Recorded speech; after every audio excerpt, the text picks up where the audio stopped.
ನನಗಂತೂ ತುಂಬಾ ಇಷ್ಟ ಆಯಿತು. ಅದಕ್ಕೆ ಒಂದು 3 ದುಪಟ್ಟಾಸ್ ತರಿಸಿದ್ದೀನಿ. ಒಂದು ನಿಮಿಷ ತೋರಿಸಿ. ಹಾಗೆ ಯಾರ್ಯಾರಿಗೆ ದುಪಟ್ಟ ಇಷ್ಟ ಆದರೆ ಕಮೆಂಟ್ ಮಾಡಿ, ಓಕೆನಾ friends? Thank you. Hi friends, ಎಲ್ಲರೂ ಹೇಗಿದ್ದೀರಾ? ಚೆನ್ನಾಗಿದ್ದೀರಾ ಅಂದ್ಕೊತೀನಿ. ನಾನು ಚೆನ್ನಾಗಿದ್ದೀನಿ. ಎಲ್ಲರಿಗೂ ನಮಸ್ಕಾರಗಳು.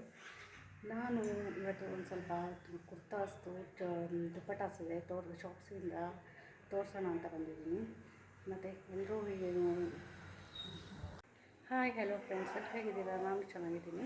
ನಾನಿವತ್ತು ಉಷಾ ಡ್ರಿಲ್ ಸ್ಟಿಚ್ ಜಾನಂದು ಸ್ಟಿಚಿಂಗ್ ಮಿಷಿನ್ ತೋರಿಸೋಣ ಅಂತ ಬಂದಿದ್ದೀನಿ. ಸ್ವಲ್ಪ ಅದ್ರ ಮಟ್ಟಿಗೆ ತಿಳ್ಕೊಂಡ್ರ ಮಟ್ಟಿಗೆ ಡೆಮೋ ಕೊಡೋಣ ಅಂತ ಬಂದಿದ್ದೀನಿ.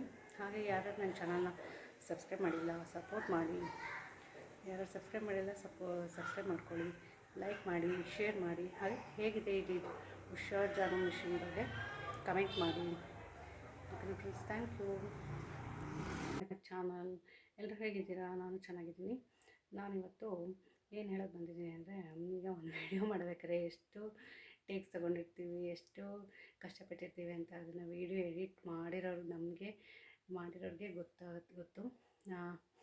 ಒಂದು ಸ್ಕ್ರಿಪ್ಟ್ ರೆಡಿ ಮಾಡ್ಕೊಳ್ಳೋದಾಗಲಿ, ಅದರ ಹಿಂದಿನ ದಿವಸನೇ ಎಷ್ಟು ಕಷ್ಟಪಟ್ಟಿರ್ತೀವಿ.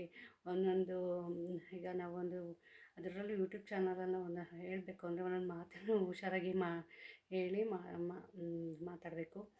ಸೊ ಅದನ್ನು ಹೇಗೆ ಹಿಂದಿನ ದಿವಸನೇ ಎಲ್ಲ ಸ್ಕ್ರಿಪ್ಟ್ ಮಾಡಿ ತಮ್ಮನೇಲೇ ಆಗಲಿ ಒಂದು 2-3 ಡೇಸ್ ಮುಂಚೆನೇ ಮಾಡಿ ರೆಡಿ ಮಾಡಿ ಇಟ್ಕೊಂಡಿರ್ತೀವಿ.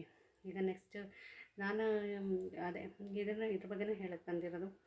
ಸೊ ಆಮೇಲೆ ಯಾರ್ಯಾರು ನ್ಯೂ ಕಮರ್ಸ್ ಇದ್ದಾರೆ ಅವರು ನನ್ನ ಚಾನಲ್ಗೆ ಬಂದುಬಿಟ್ಟು ಕಮೆಂಟ್ ಹಾಕಿ ಖಂಡಿತವಾಗ್ಲೂ ನೋಡಿದ್ರಲ್ಲ ಫ್ರೆಂಡ್ಸ್, ಒಂದು ವೀಡಿಯೋ ಮಾಡೋದು ಎಷ್ಟು ಕಷ್ಟ ಅಂತ. ಹಾಗೆ ಯಾರು ನನ್ನ ವೀಡಿಯೋಗೆ ಫಸ್ಟ್ ಕಮೆಂಟ್ ಹಾಕ್ತಾರೋ ಅವ್ರನ್ನ ಪಿನ್ ಮಾಡಬೇಕು ಅಂದ್ಕೊಂಡಿದ್ದೀನಿ. ನನ್ನ ಕಡೆಯಿಂದ ಒಂದು ಸಣ್ಣ ಹೆಲ್ಪ್. ಮತ್ತು ಹಾಗೆ ನನ್ನ ವೀಡಿಯೋಸ್ಗೆ ಹೈಪ್ ಪಾಯಿಂಟ್ಸ್ ಮಾಡಿ ಫ್ರೆಂಡ್ಸ್. ಧನ್ಯವಾದಗಳು. Thank you.